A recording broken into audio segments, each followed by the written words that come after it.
el viernes serían 8 días, ¿no? Para someterse al examen extraordinario de los compañeros que no lograron presentarse el viernes 27.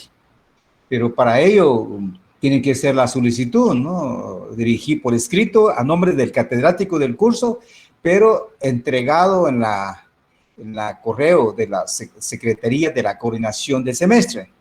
Ellos son los que nos informan a nosotros cuántos estudiantes hay, ¿ya?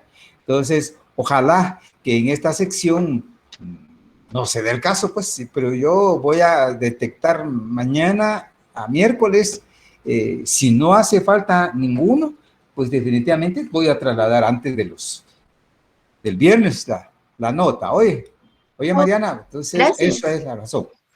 Bueno, fue sencillo nuestro examen, si se dieron cuenta, ¿no? Y así vamos a seguir haciendo para ver si hemos comprendido en la forma que hemos venido trabajando. Incómodo, pero haciendo todo el sacrificio para llegar hacia ustedes, ¿no? Y gracias a la suerte. Buenas, Carlos, Fernando. Y gracias a la suerte que tenemos ustedes, que hay libros, ¿no? Cualquiera de los dos libros que ustedes tengan, definitivamente eso ayuda a comprender el contenido del programa, ¿sí? Bueno, yo creo que no hay... Sí. Disculpe que lo interrumpa. Fíjese que el día del examen yo cometí un error y luego le escribí en Classroom. Yo al momento de colocar y llenar el examen, omití colocarle mi número de carnet. Entonces yo le había escrito al Classroom, no sé si hay algún inconveniente con eso para poder corregir ese error. Hagamos hagamos Carlos Fernando, es usted, ¿va? Sí, así es. Hagamos una cosa. Envíame a Classroom su número de carnet, nombre completo, nombre y apellido, ¿ah? Ya, correcto. Y su número de carnet. Yo voy a tratar la manera de incluirlo, ¿sí? Perfecto, muchas gracias. Yo ese mismo día, cuando me di cuenta, le escribí un mensaje privado a Classroom donde puso examen parcial. Entonces ahí lo va a tener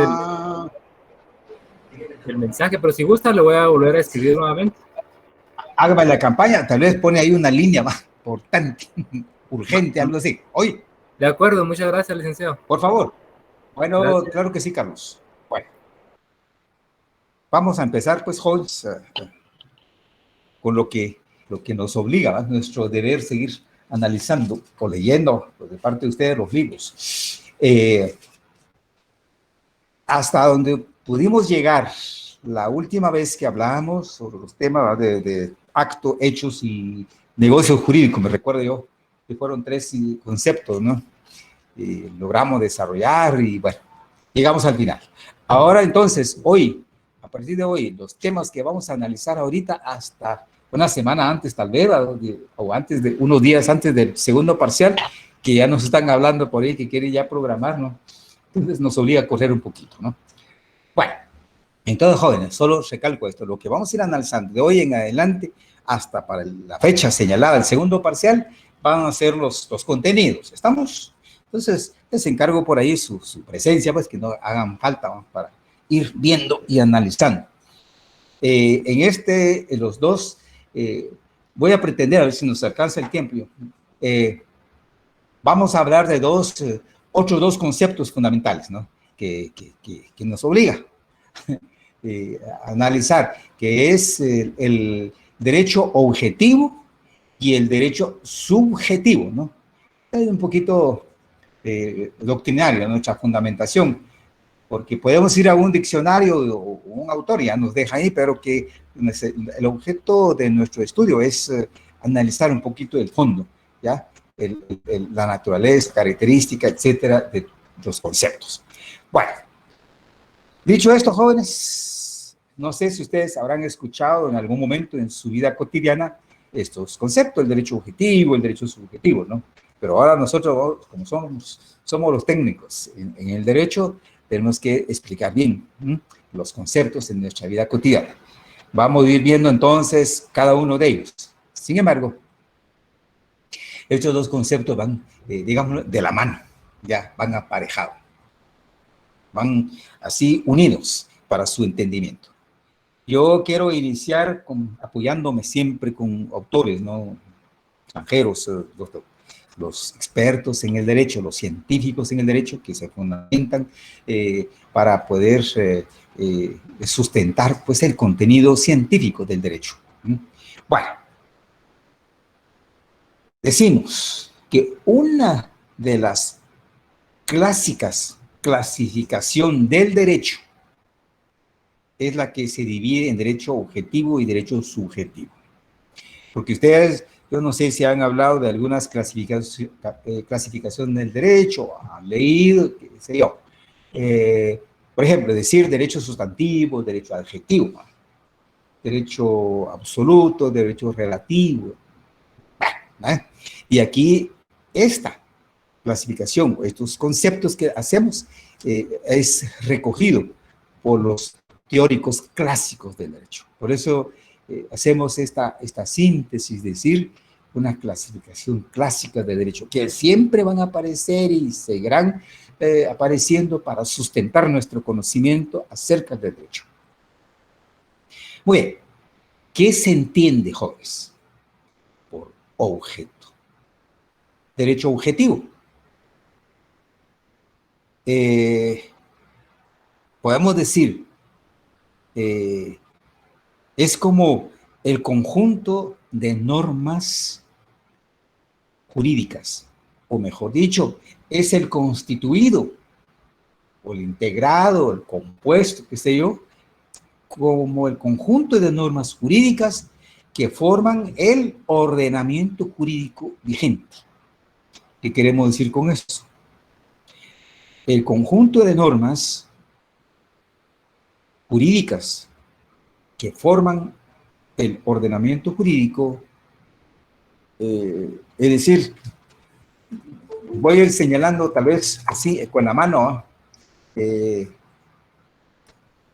esta manera. Aquí hay una ley. Esta ley está integrada por un conjunto de normas. Esta ley que tengo aquí, la ley del organismo judicial, o sea, recoge normas objetivas, ¿ya? Derecho objetivo que constituye, porque está aquí señalan normas jurídicas que integran el ordenamiento jurídico vigente en Guatemala para su organismo judicial. De la ley del organismo ejecutivo, igual, conjunto de normas que integran el ordenamiento jurídico en Guatemala. ¿Para qué? Para dos organismos. Y así vamos a ir viendo otras normas. El Código de Trabajo, por ejemplo, ¿no? El ordenamiento jurídico, que normas jurídicas, conjunto de normas jurídicas de carácter laboral que integran el sistema jurídico guatemalteco. Es decir, jóvenes, como decir, pues, el derecho guatemalteco, el derecho argentino, o particularizado, el derecho del organismo judicial, el Código de Trabajo o el Código Civil, que cada una de estas leyes recogen o integran o están compuestos por normas de carácter objetivo. En otras palabras, una norma de derecho objetivo es la que está plasmada, está escrita acá, ¿sí? En términos generales. Yo decía al grupo anterior, es decir, yo a veces aplico términos muy sencillos, a veces hasta domésticos, digo yo, para darnos a entender. Es decir, en el Código Civil, por ejemplo, en el Código de Trabajo, en el Código Penal, están establecidas normas de carácter general, normas jurídicas de carácter general, que integran el derecho penal guatemalteco, el derecho civil guatemalteco. Muy bien. Una norma del Código Civil, por ejemplo, referido al derecho de contraer matrimonio civil. Está establecido, ¿no?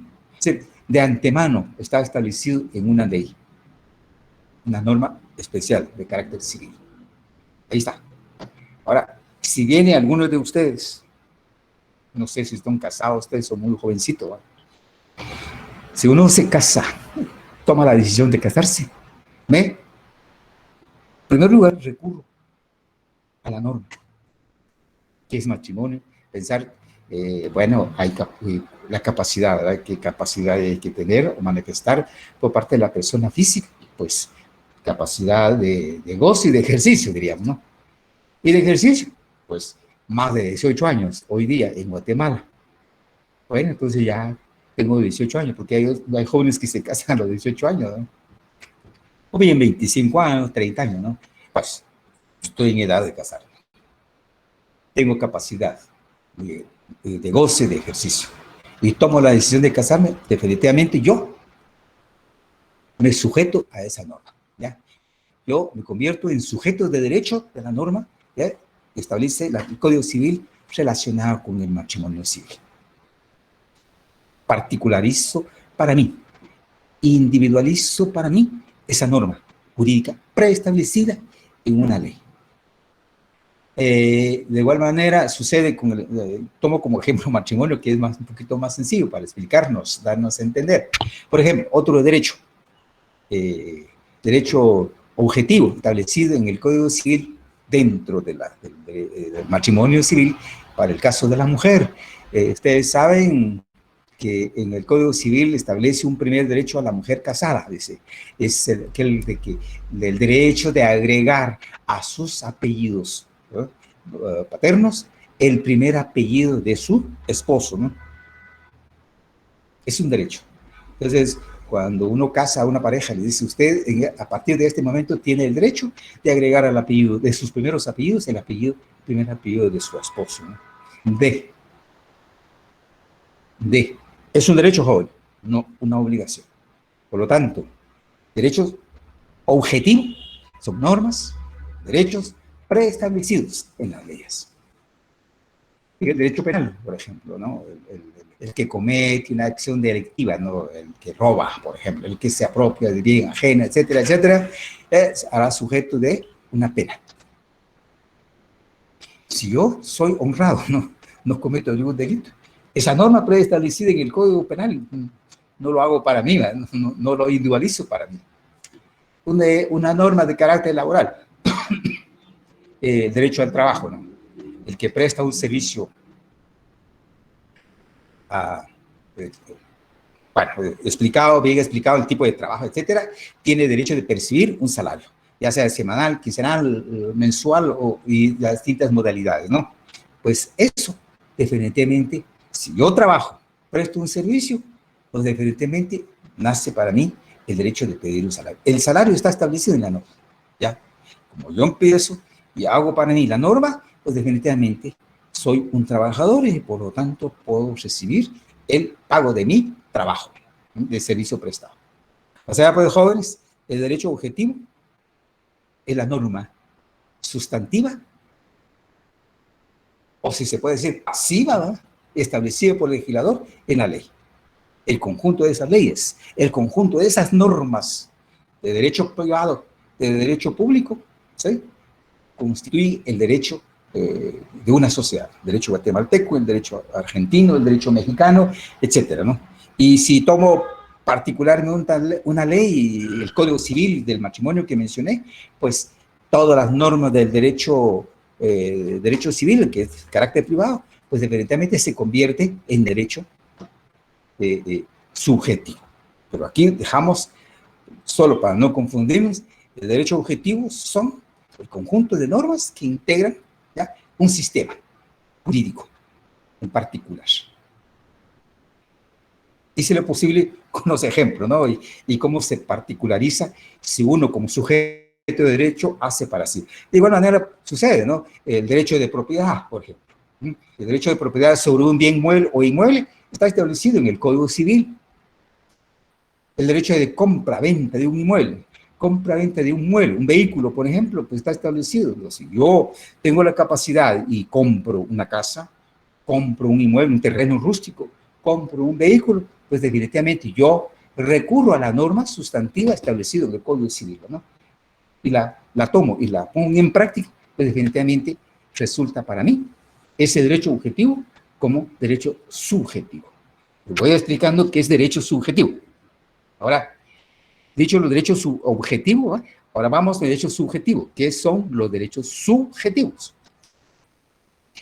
Que son las facultades que las normas, o sea, lo establecido en las leyes, ¿verdad?, conceden y garantizan a los individuos como sujetos de derechos que están sometidos a ellas.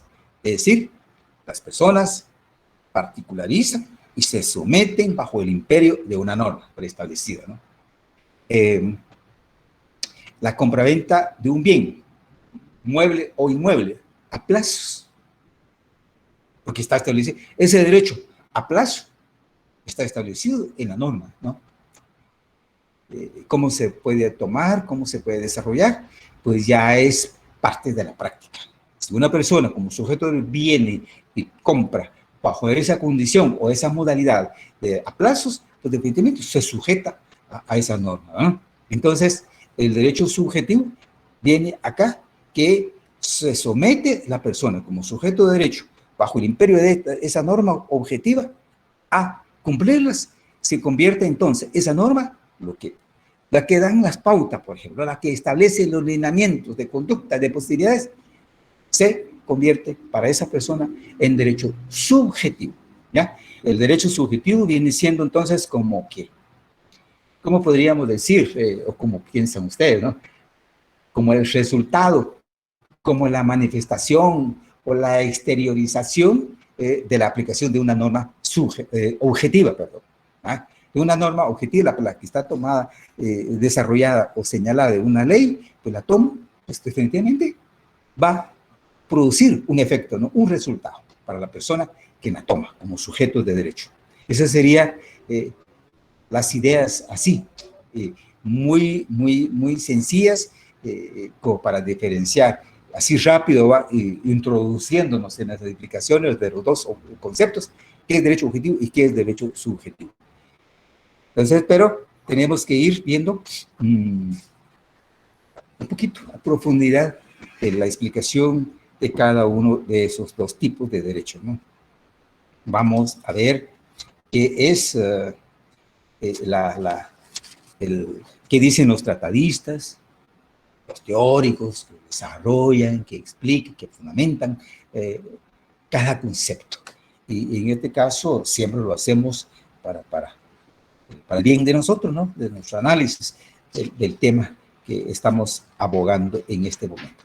Pues en términos generales, en las leyes se suele utilizar, aquí hay una aclaración muy anticipada que tenemos que hacer porque aquí en adelante, dentro de este análisis que hacemos, derecho objetivo, derecho subjetivo, pero que también posteriormente para ustedes, ya cuando estén estudiando el derecho civil en particular, derecho civil jóvenes en particular, van a hablar de algunos conceptos que aquí solo los mencionamos, pero a veces se queda con duda uno, ¿no?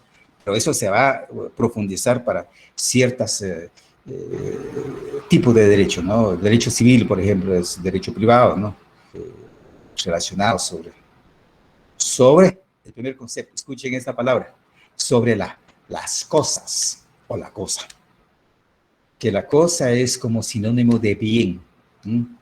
Entendido por cosa, también bien, al referirse de un bien mueble, un bien inmueble, pues también puede decirse una cosa mueble, una cosa inmueble. Eso vamos a encontrarnos en la teoría. A veces en la ley, en el Código Civil se encuentra el establecido esta palabrita tan especial, ¿verdad? Entonces, por eso quiero decirles que en términos generales, en las leyes jóvenes se suele utilizar indistintamente las palabras cosas y bienes, ¿ya? Se entiende lo mismo. La palabra cosa en derecho se usa con una significación polivalente, es decir, varios sentidos, ¿ya? Se pueden dar varias explicaciones. Mientras que algunos definen la cosa en sentido jurídico, y esto es lo que creo que nos interesa a nosotros. Al hablar de cosas siempre hay que dirigir la atención en términos jurídicos. Como toda realidad corpórea, incorpórea, definen la cosa en sentido jurídico como toda realidad, ¿ya?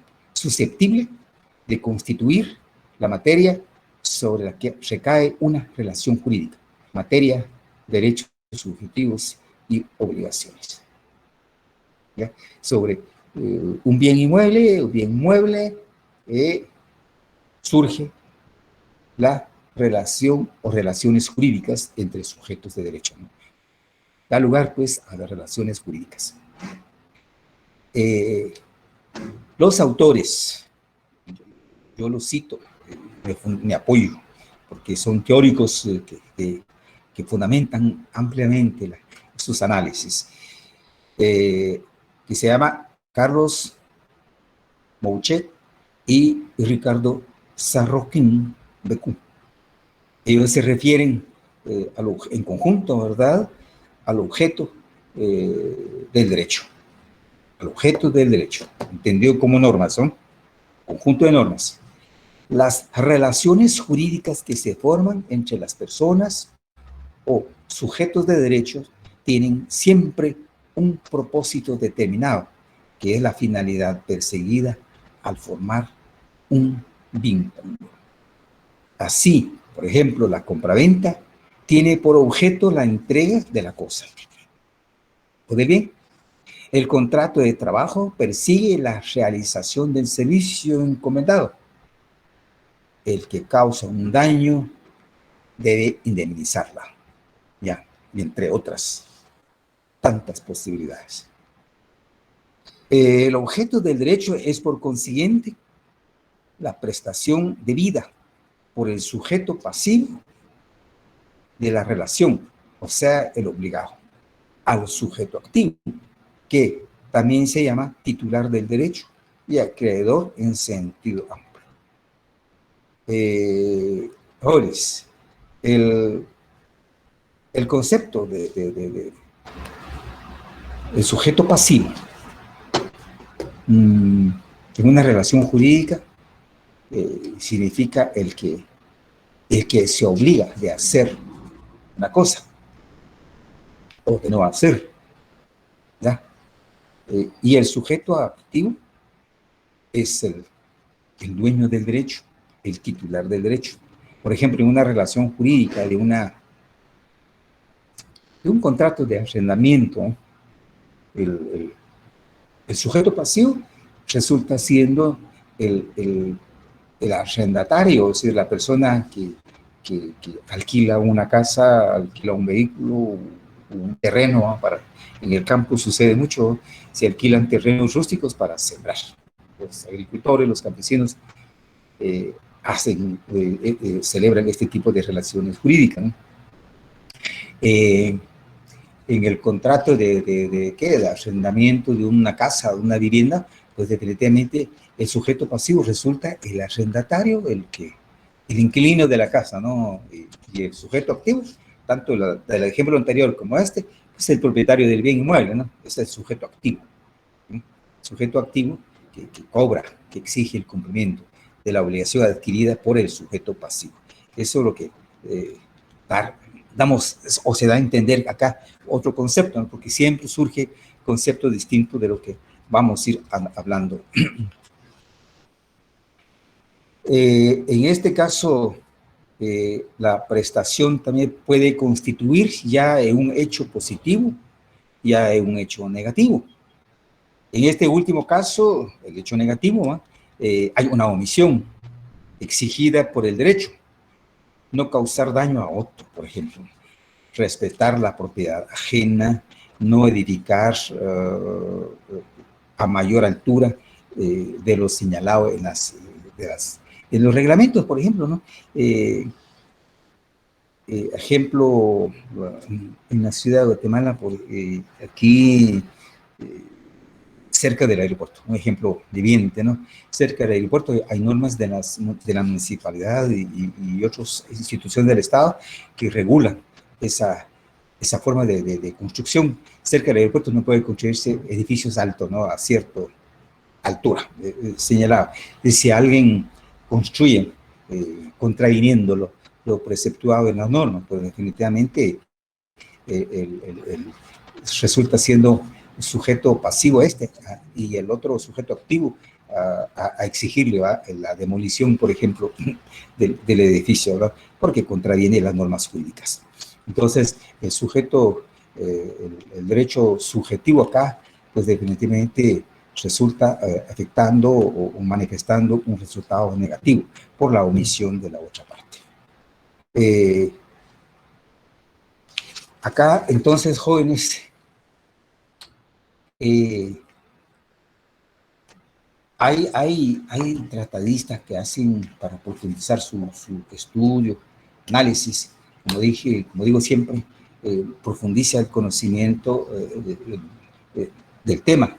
Y acá hay ciertos autores y que definitivamente lo tenemos resumido porque es importante para nosotros que la clasificación que hacen ellos de las cosas o de los bienes que integran, dice, el derecho subjetivo. Y ellos acá hacen un análisis y nos aportan en este sentido, agrupando, ¿no?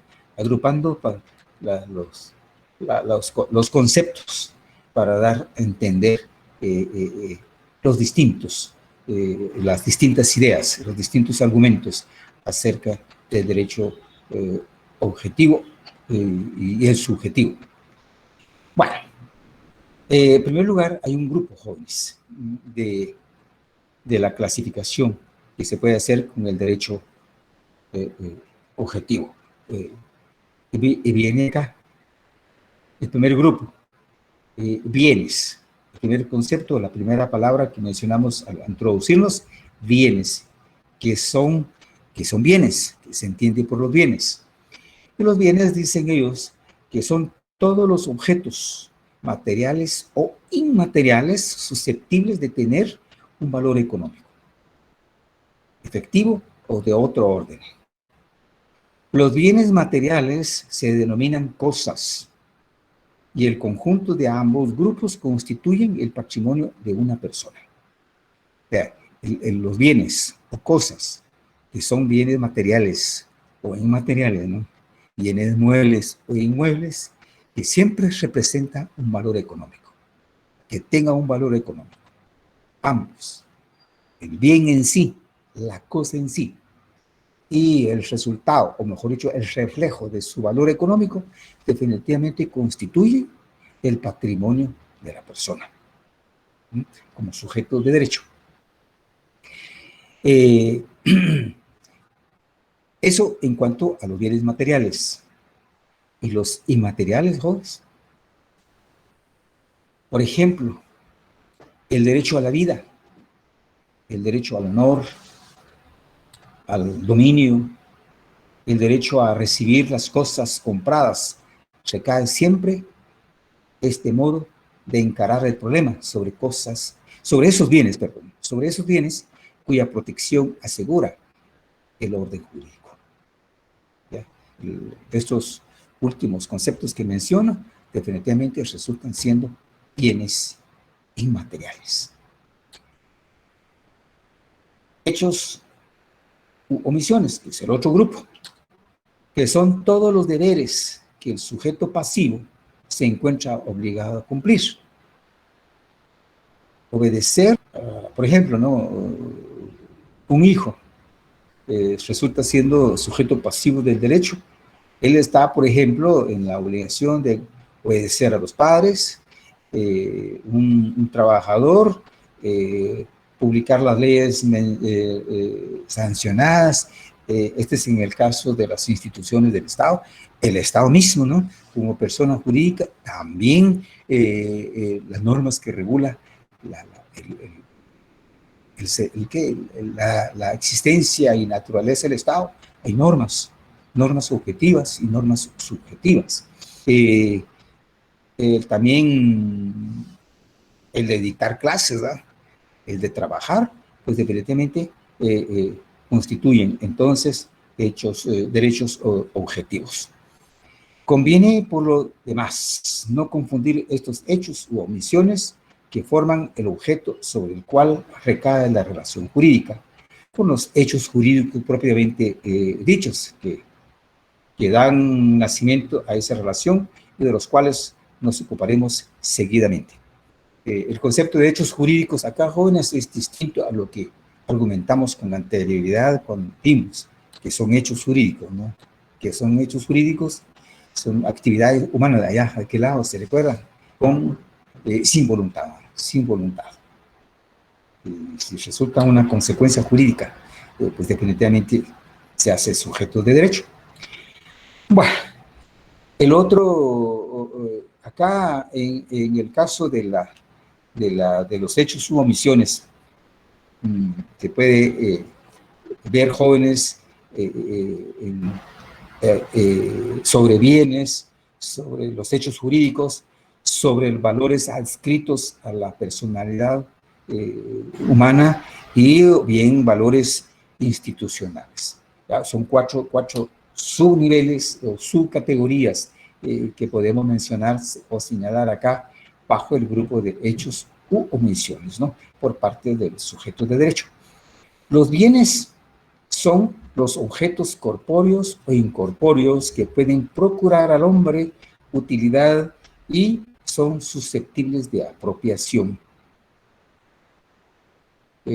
¿Cuáles son los bienes físicos, ¿no? Los bienes materiales o los bienes inmateriales en ese sentido?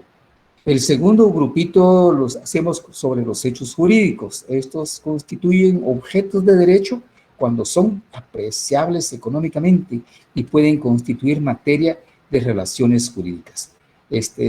Como dijimos, el conjunto de bienes o cosas siempre valorados, ¿no? Valorados económicamente, es decir, dados sí, o catalogados con un valor económico, de carácter económico. Y los valores adscritos a la personalidad humana, por ejemplo, la libertad, el honor, la buena fama, deben ser objetos de protección jurídica y el agravio recae sobre una realidad moral.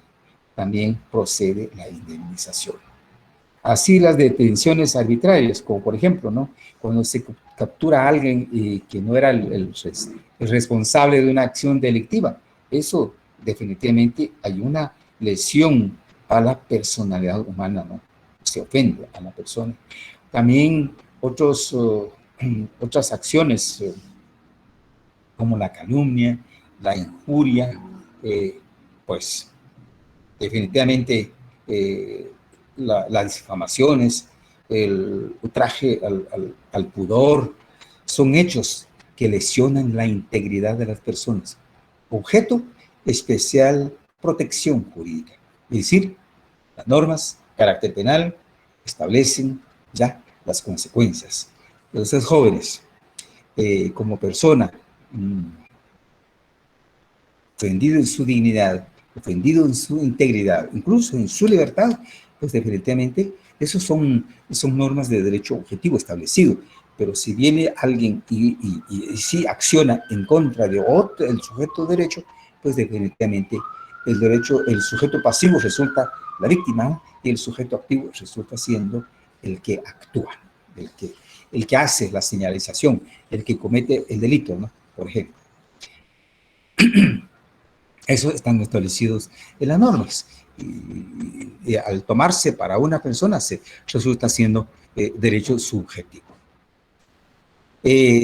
Aquí, así un poco rápido, para terminar esta parte, jóvenes, y por el tiempo, definitivamente, yo solo quiero pedirles un gran favor en esta parte, relacionada con el tercer grupo.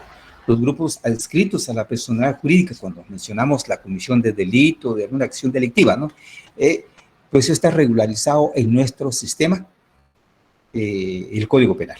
¿Ya? El Código Penal, la parte general, están establecidos tipos de delitos. Entonces, para ello, yo quisiera pedirles un favor y a la vez ya empiezan ustedes a familiarizarse con el Código Penal, porque el otro semestre, en el tercer semestre, ya van a tener que llevar consigo el Código Penal. ¿Sí? Por favor, tal vez pueden anotar el artículo 159, 160 al 164, jóvenes. Ahí están, cabal. 159 al 164 del Código Penal. Ahí están establecidas entonces tipos de delitos de los que mencioné en la columna, las calumnias, la injuria, la difamación, ultraje, el pudor, etcétera, ¿no? Son los artículos en nuestro sistema jurídico, en nuestro derecho penal, están recogidas.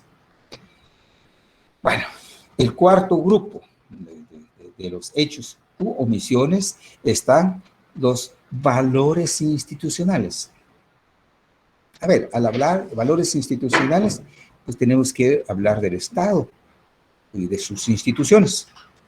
Pues aquí mencionamos que el Estado y sus múltiples manifestaciones, los documentos, por ejemplo, los documentos aquellos que se encuentran en los archivos, la moneda, el dinero, el curso legal, actos, o sea, cualquier actividad del Estado, etcétera, se hallan amparados por el derecho.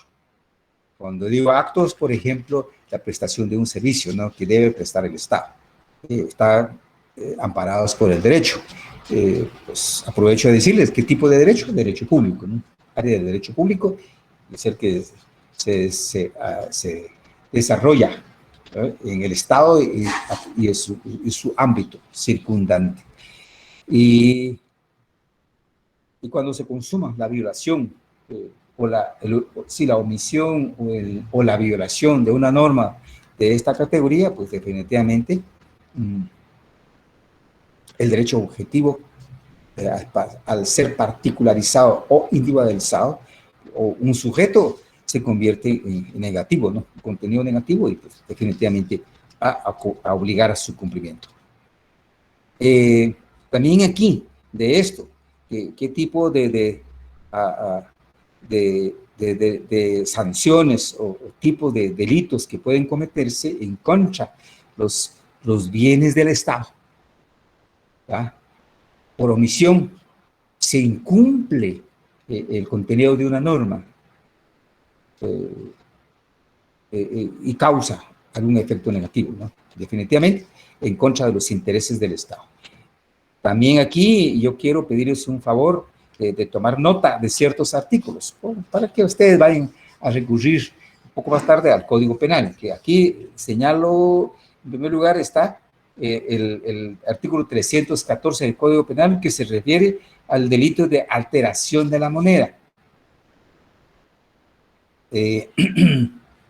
315, 316, 317, 318, 319, 321, 322, 328, el 329, el 330 y el 416.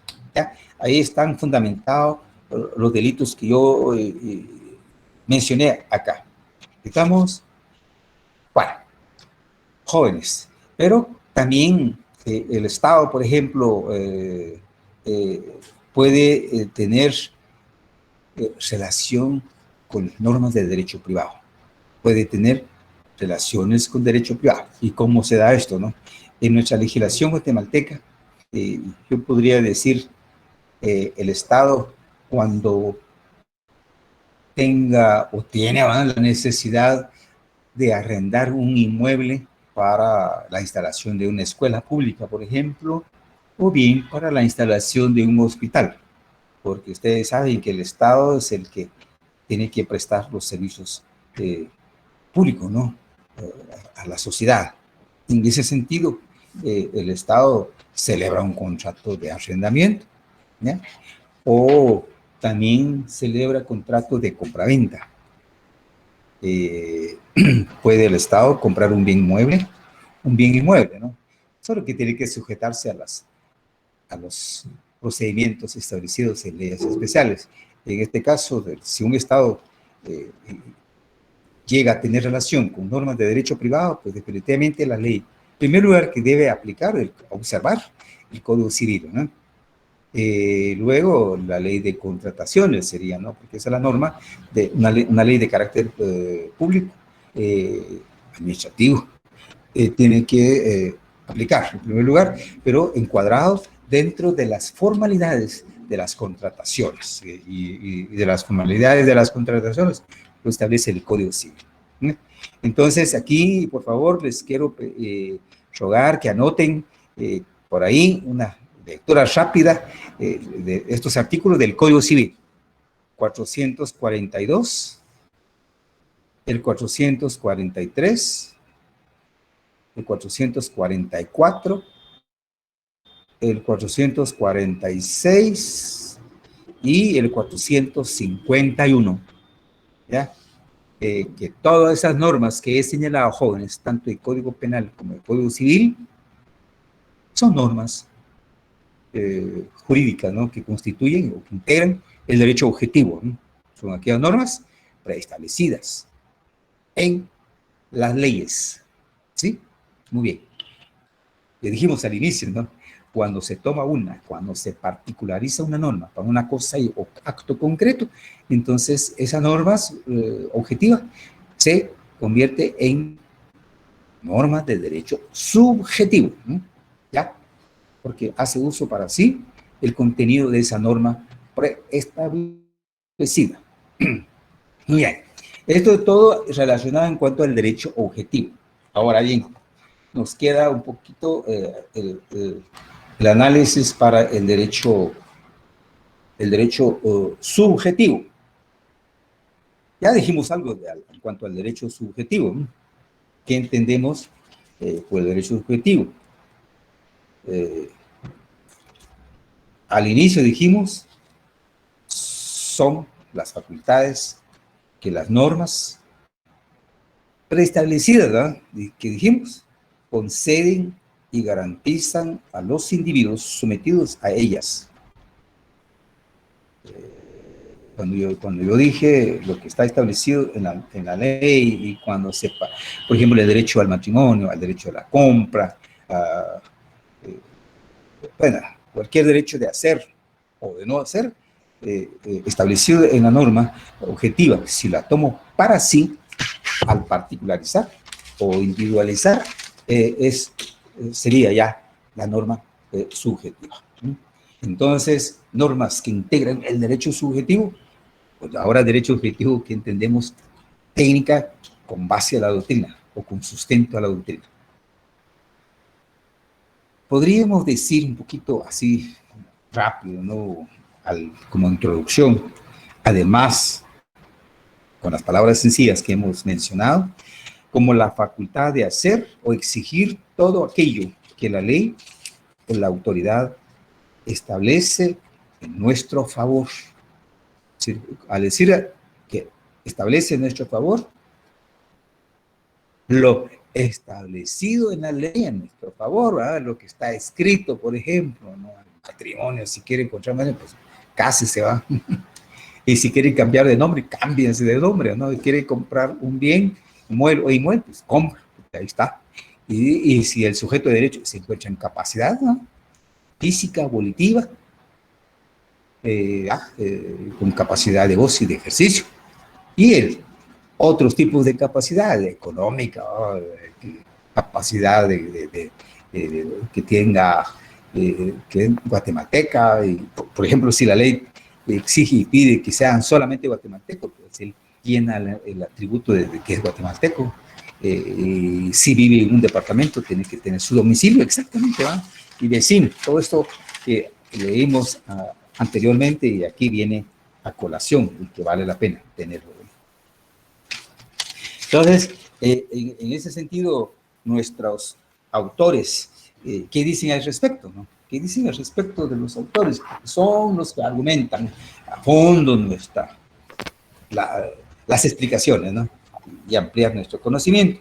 Yo me sujeto siempre en este autor, el tratadista Muchet, y también el tratadista Sorraquín. Como ellos dicen, en conjunto, dice, el derecho subjetivo es como el conjunto de facultades que una persona tiene para obrar lícitamente. Está escrito en otras palabras, pero dan a entender en los términos sencillos que hemos dicho anteriormente, ¿no? Repito esto, como el conjunto de facultades que una persona tiene para obrar libremente, ¿no? Si quiero me someto, si quiero me caso, si quiero compro, ¿no? Libremente, su criterio, a fin de conseguir un bien o un resultado asegurado por una norma jurídica natural o positiva. Creo que en pocas palabras nos dan a entender pero que dijimos anteriormente nosotros también, ¿verdad? Porque uno hace el esfuerzo de recoger varias ideas y hace la síntesis para explicarla. También el tratadista Máximo Pacheco Gómez, este señor mexicano, tratadista mexicano, y dice al respecto que el derecho subjetivo expresa de la facultad que tiene un sujeto para ejecutar determinada conducta o abstenerse de ella para exigir de otro sujeto el cumplimiento de su deber. Es decir, de hacer o no hacer. De hacer trae un resultado o una consecuencia. De no hacer también puede tener un resultado o una consecuencia, ¿no? Consecuencia positiva, consecuencia negativa, ¿no? Entonces, depende del efecto, se podrá exigir su cumplimiento, ¿ya? Su cumplimiento también de hacer o de no hacer. El tratadista Leopoldo Pedrosa Reyes se pronuncia al respecto y diciendo como derechos, o sea, el derecho subjetivo, como derecho que adquiere una persona derivados de las disposiciones del derecho objetivo. En otras palabras, el derecho objetivo que dijimos nosotros al inicio, el conjunto de normas jurídicas que integran un orden o un sistema jurídico. Así, lo que yo señalé con la ley. En una ley recoge una serie de artículos que son las normas, ¿no? Que le dan vida, integridad a esa ley. ¿Ya? El contenido de esa ley y de otras leyes son las que integran nuestro sistema jurídico. Entonces, nuestros tratadistas nos hacen con otras palabras, explicando con otras palabras, pero creo que nos hemos dado a entender en ese sentido. Bueno, vamos un poquito, jóvenes, en aras del tiempo, las formas de manifestación del derecho subjetivo. ¿Cómo se dan, pues? ¿Ya? ¿Cómo se dan? ¿Cómo aparecen en el contexto, ¿no? Un derecho o el contenido, ¿no? Un derecho subjetivo.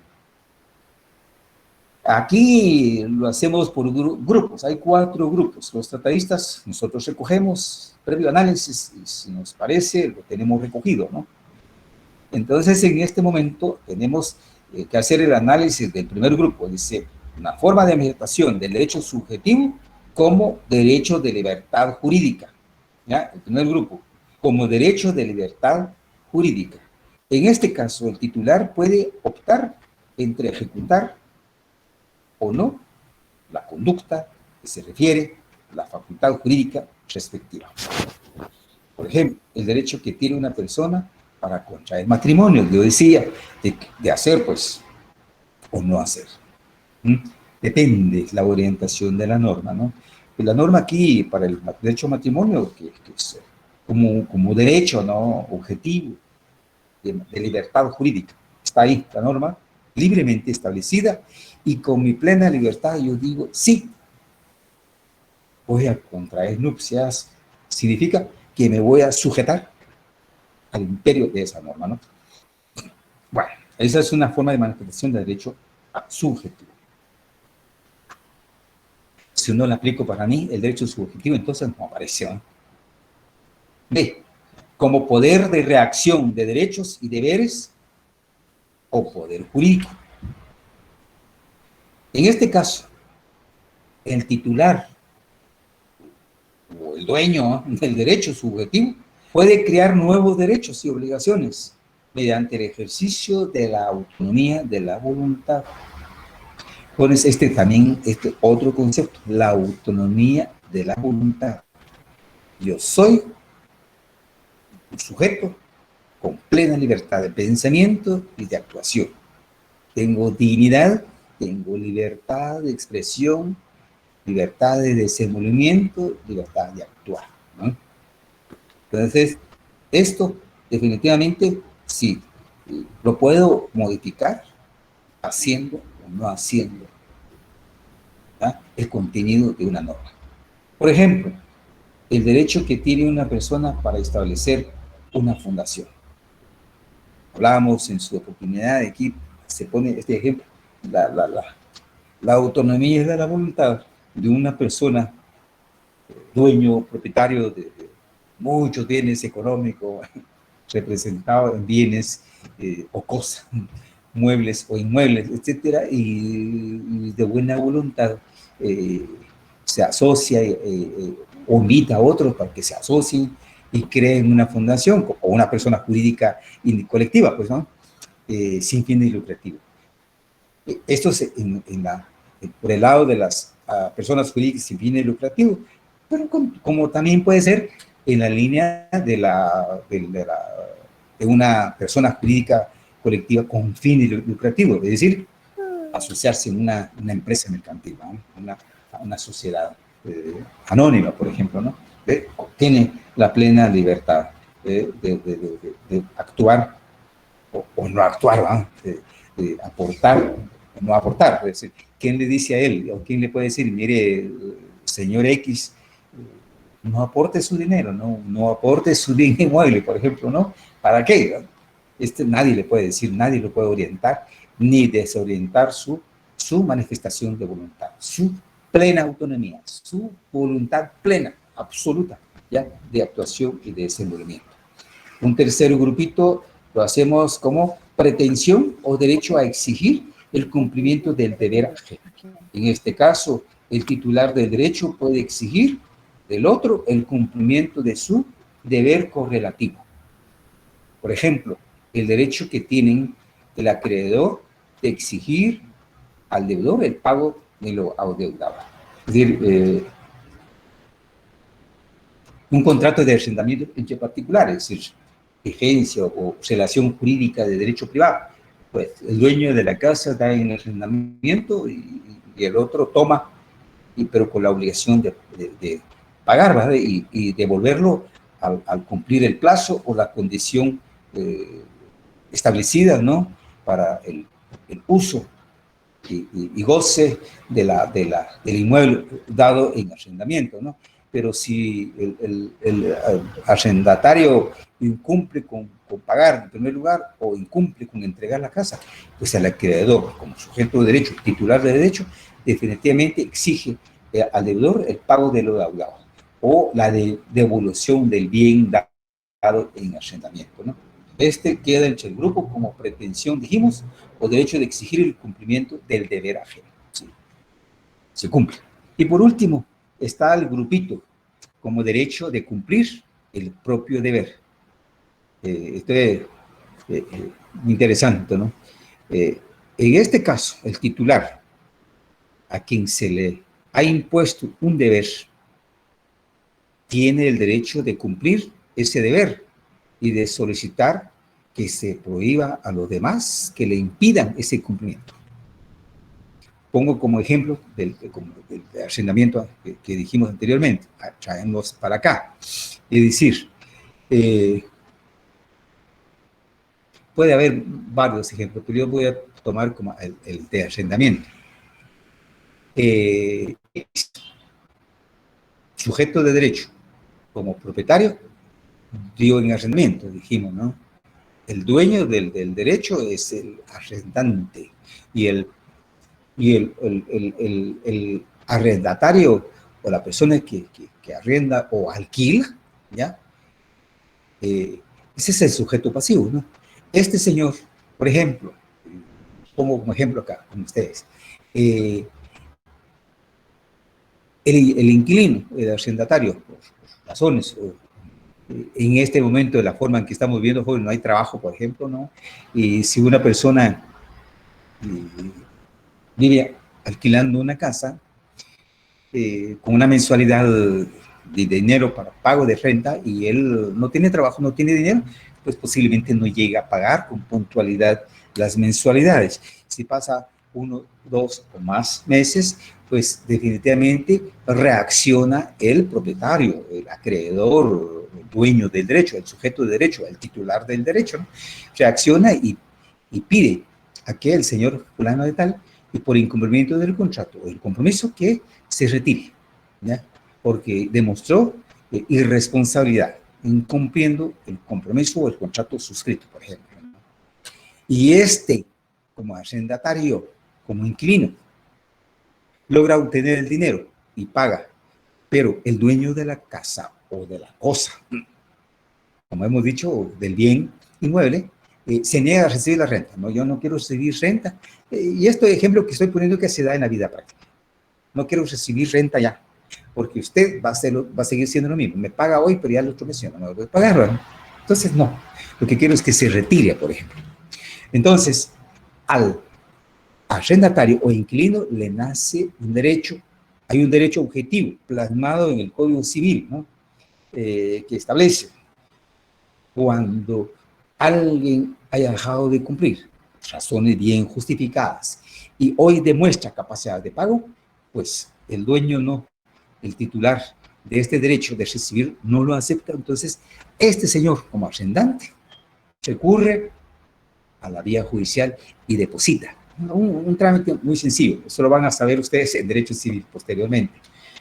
Se paga a través del juzgado. Yo pago la renta de mi casa donde estoy viviendo al dueño por medio del juzgado porque él se niega. Esa relación que se puede dar se llama pago por consignación, ¿ya? Pago por consignación. Entonces, eso es lo que se ha querido manifestar acá, las formas de manifestación del derecho subjetivo, dijimos, ¿no? El derecho objetivo está plasmado, pero el derecho objetivo acá es el pago de la renta vía judicial, que se llama pago por consignación. Eso significa que yo voy a cumplir con mi propio deber, un deber adquirido en su momento, pero lo cumplí justificadamente, bien razonada, ¿no? No por querer un sentimiento negativo, sino que no logré pagar, pero por razones justificadas. Entonces, logro aplicar. Para mí, la norma como derecho subjetivo establecido en el Código Civil, la tomo, ¿ya? La particularizo para mí y hago uso, ¿no? Eso, derecho subjetivo, se manifiesta entonces en derecho de cumplir el propio deber. Tal vez un poquito rápido, vamos a terminar con la clasificación que hace la doctrina acerca del derecho subjetivo, ¿no? Así agrupando, pues, por categorías, ¿no? Puedo decir, razonadas, ¿no? Hay como categorías, hay niveles, cómo se puede expresar y cómo se puede manifestar. Esta es derecho subjetivo de derecho público. Este es derecho subjetivo de carácter privado. En esa forma queremos explicar todas. Vamos viendo en primer lugar, atendiendo a su relación con el Estado. Es decir, la clasificación del derecho subjetivo, atendiendo su relación con el Estado. Vamos. Hay una característica, es cuando las facultades que los particulares tienen frente al Estado y las facultades que el Estado también tiene frente a sus súbditos, a sus conciudadanos, ¿no? Porque hay normas, ¿no? Solo que aquí leyes de carácter público que establece el compromiso del Estado de cumplir con prestar servicio público, no un servicio público de educación, un servicio público de salud, un servicio público de seguridad, por ejemplo, es de parte del Estado. Pero vamos a ver de los particulares. Vamos a decir que las facultades que los particulares tienen frente al Estado y también las facultades del Estado, obrando como persona jurídica, tiene con respecto a sus súbditos o a las personas que le están permanentemente o temporalmente sometidas. Los derechos subjetivos públicos son aquellos jóvenes que los particulares tenemos frente al Estado y los que el Estado tiene frente a los particulares, con los ejemplos que dije, ¿no? El deber del Estado de dar salud, educación, etcétera, ¿no? Y el derecho del Estado, como un derecho objetivo, pero que al convertirse en derecho subjetivo, el Estado lo particulariza a través de ciertas acciones. Por ejemplo, el cobro de impuestos. ¿Ya? El cobro de impuestos, ahí podemos ejemplificar, es un derecho objetivo establecido en las leyes tributarias, ¿no? De carácter financiero del Estado. Y pues ahí está establecido, ¿no? Y ese sería el sujeto activo. Y el sujeto pasivo, todos los particulares que tenemos la obligación de pagar impuestos directos, si se quiere decir, e indirectos, ¿no? Ese es el derecho subjetivo que el Estado tiene con nosotros, de cobrarnos, ¿ya? De hacer valer su derecho, ¿no? Su derecho que tiene para con nosotros. Ahora, el de carácter privado, es decir, atendiendo, es decir, derecho subjetivo, atendiendo su relación con el Estado, pero en el ámbito del derecho privado. ¿Cómo será esto, no? Es, por ejemplo, cuando las personas particulares, ya sean físicas o jurídicas, o sea, los individuales, los naturales y las colectivas, y el Estado mismo, cuando actúa como ente de derecho privado, tiene un conjunto de derechos subjetivos que se clasifican de privados, pues en ellos no intervienen la autoridad estatal. Estamos frente a derechos subjetivos privados cuando los particulares actúan entre sí y aún con el Estado, pero cuando éste no actúa en el uso del jus imperium, digamos, de su acción, de su potestad frente o sobre los particulares, sobre los sujetos de derecho, ¿no? Sobre los conciudadanos. Un ejemplo que puede darse con el Estado, jóvenes, es, por ejemplo, la compraventa del vendedor tiene derecho de recibir el pago y el comprador de recibir la cosa. Y en el segundo presupuesto es el Estado cuando actúa en el mismo plano que el particular. Ejemplo, cuando se necesita un inmueble para oficinas y la renta de particulares. Es decir, en el derecho privado, ¿cómo se establece el derecho subjetivo? Por ejemplo, es la relación que se da, la relación jurídica entre particulares, ¿no? Contrato de compraventa, contrato de arrendamiento, qué sé yo. Es el nacimiento de la relación jurídica entre particulares. Y a la vez puede darse relación jurídica entre el Estado, ¿no? Con los particulares. El ejemplo que dijimos acá, y el ejemplo que dije anteriormente, ¿no? Que arrendar un bien inmueble para una escuela o un hospital tiene que ser uso del derecho privado, ¿no? Sujetarse a las modalidades del contrato civil, ¿no? Y en este caso, hoy un ejemplo, por necesidad, creo que quiero poner la compra de vacunas. ¿Ya? La compra de vacunas se hace a través de contratos del Estado con particulares. Si lo hace a nivel nacional, con nacionales, si lo hace con extranjeros, pues con los extranjeros. Es decir, que el ámbito de derecho internacional privado sería, ¿no? Bueno, la verdad lo que queremos decir, jóvenes, es el conjunto de normas objetivas y subjetivas que también puede ser operadas o manifestadas en el ámbito del Estado, entre entre Estado y particulares. El otro grupo podemos terminar diciendo atendiendo al sujeto de derecho, relativos, de carácter relativos y de carácter absoluto, ¿no? Relativos son aquellos que recaen en sujetos concretamente identificados, es decir, el sujeto de la relación jurídica está totalmente individualizadas.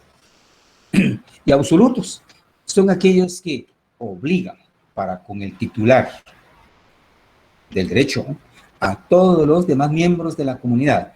Generalmente esta obligación se traduce en un deber general y negativo para todos los individuos, que consiste en no perturbar, por ejemplo, al titular de derecho. Por lo tanto, puede hacerse valer contra cualquier persona. Podemos decir entonces que derechos subjetivos absolutos son todos aquellos que podemos hacer valer frente a todos, erga omnes, cuyo deber correlativo es una obligación universal de respeto. Ejemplo, el derecho subjetivo a la inviolabilidad de la vivienda, que hacemos valer frente a todos. Este ejemplo, pues definitivamente resulta siendo de carácter absoluto. Nadie puede atentar contra el derecho a la privacidad, por ejemplo. Nadie puede violentar el derecho a la vivienda, ¿ya? Nadie puede violentar la libertad de la persona. de vivir solo o de vivir en familia, por ejemplo, ¿no? Eso sería un derecho subjetivo de carácter absoluto. El otro grupo, podemos decir, atendiendo a la conducta, atendiendo a la propia conducta de la persona. Cuando el derecho es de hacer o el de no hacer algo.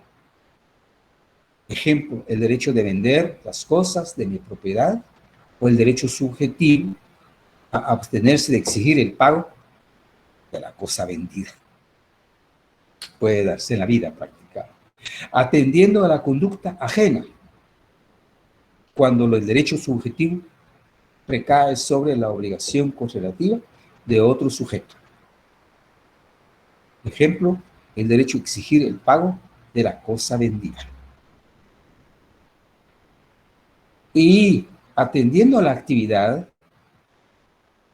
derechos subjetivos o normas subjetivas de carácter originarios son aquellos que posee el titular con independencia de su actividad encaminada a adquirirlos.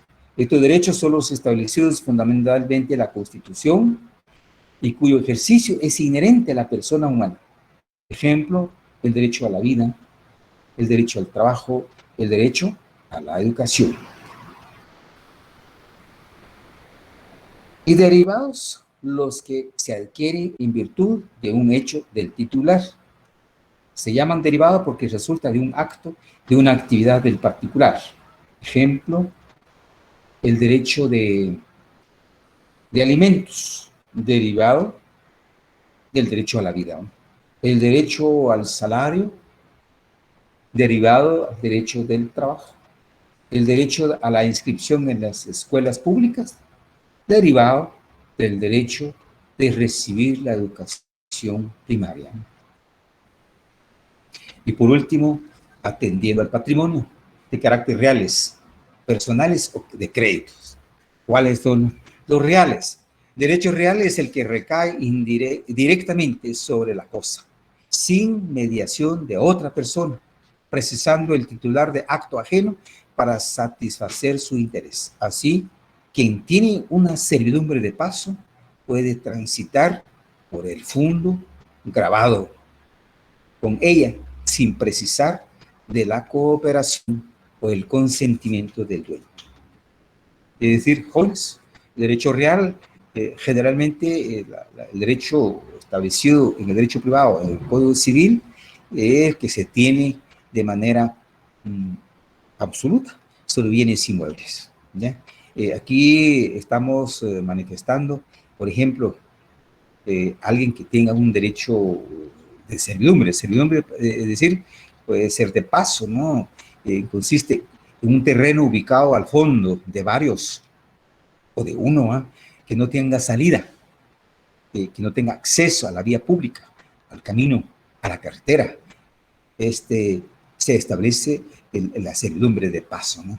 Entonces, si eso está establecido, la persona a quien se le otorgó ese derecho, subjetivo en este caso, pues a nadie le puede pedir permiso porque está establecido ya a su favor, ¿no? Ya sea por ley o por orden judicial, ¿ya?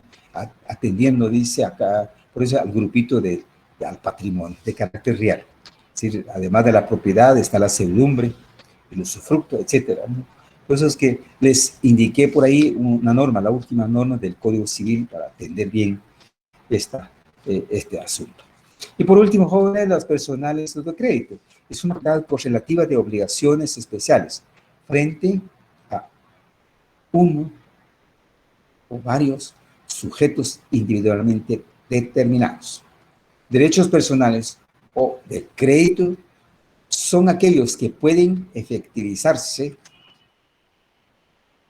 o concretizarse de determinadas personas derivadas de las obligaciones correlativas y atribuidas a los sujetos, ya sea por propia voluntad o por voluntad de la ley. Cuando deja de cumplirse, porque definitivamente la ley obliga a cumplir. Ejemplo, el derecho de acreedor a exigir al deudor el pago de la deuda, o el derecho de la madre de exigir al padre el reconocimiento de sus hijos, por ejemplo, ¿no? esto, pues definitivamente hay una obligación de por medio. Hasta aquí podemos dejarse, jóvenes, nuestra charla. Y quiero pedirles un favor. Para terminar esta parte del derecho subjetivo, nos toca ver un poco los argumentos teóricos, ¿no? Las teorías, especialmente, que fundamentan el origen. Es decir, varias explicaciones, varias orientaciones que hacen los teóricos acerca del tema. En este caso, las teorías. Yo quisiera pedirles un favor, cualquiera de los dos libros que ustedes tengan, hagan el repaso de esta última parte. Las teorías, principales teorías relativas a la naturaleza del derecho subjetivo. Fundamentar su contenido o su consistencia, en otras palabras. Vamos así. Y nos vemos, primero Dios, el miércoles 1 de septiembre. Feliz tarde. Gracias, licenciado. Feliz tarde. Feliz tarde. Feliz tarde, Feliz tarde. licenciado.